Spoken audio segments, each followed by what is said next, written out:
You went on with the always impeccably dressed John Fort and Morgan Brennan. You talked a little bit about Qualcomm, but let's talk about it here. Yeah, so I actually did was on CNBC twice in a week, talking Qualcomm, and I really do appreciate being on Morgan and John's show. So Qualcomm absolutely blew away expectations.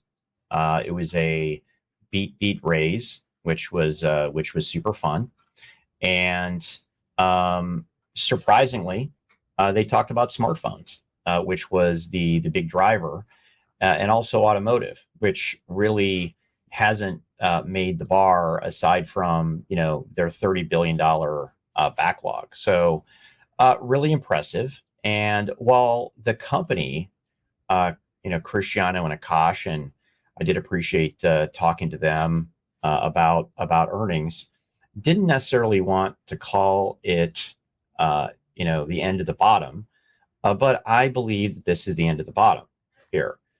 They need to be very conservative because they don't control the China economy. But from all my channel checks and all the data that I've seen, the inventory, particularly Android, has gone down.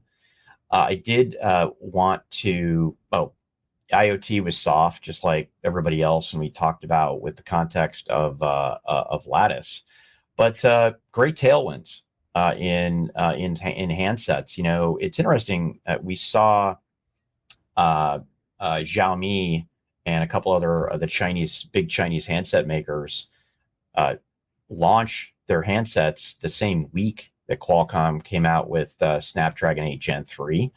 And, that's actually a pull-in on the dates they normally do that, because typically you'll see Qualcomm announce in the fourth quarter and then go live with units in January. And I see that as kind of an acceleration, which I think will benefit the company going forward. I have to talk a little bit about their new PC platform, the Snapdragon X Elite.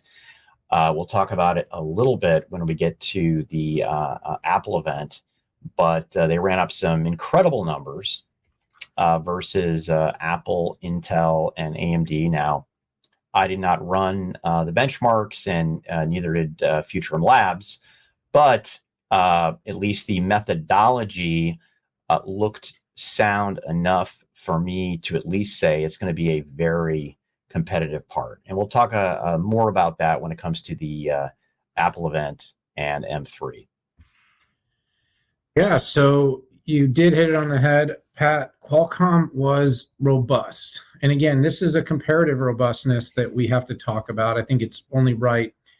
Year on year, it's still not where the company wants to be, but we have to be very clear about the headwinds. You're talking about a company that had over a 60% of revenue relationship with China, and an economy in China that's become incredibly uncertain and to some extent unstable.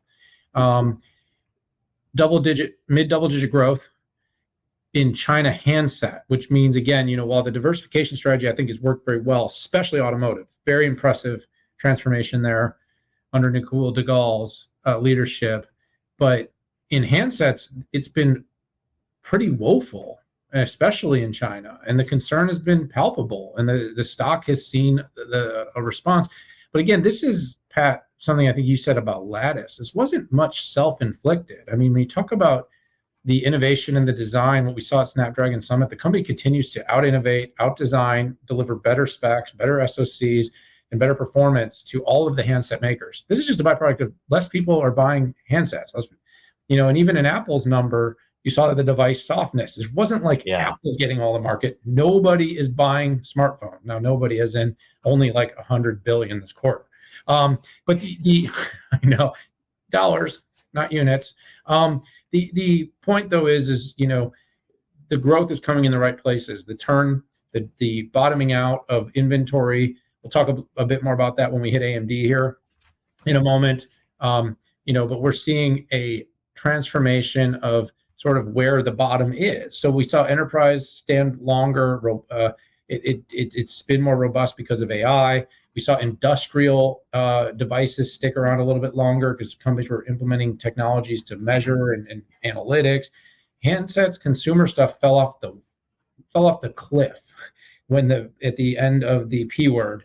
And it's really only slowly coming back, but the slow revival for many people out there that have kind of questioned should be a good indicator, not just Qualcomm, every company in the handset space, all the OEMs. You look at like companies like Dell, HP, Lenovo that have had kind of long, slow periods from their device parts of their businesses, should be turning a corner, because the silicon is often the leading indicator of when those cycles are going to begin. And there's a lot of indication here that things are turning. So no one is saying so much as a bottom, Pat, but you and I have talked to a few CEOs this week, including Cristiano Amam, and the positive tenor in their voice is encouraging. Yeah, you can.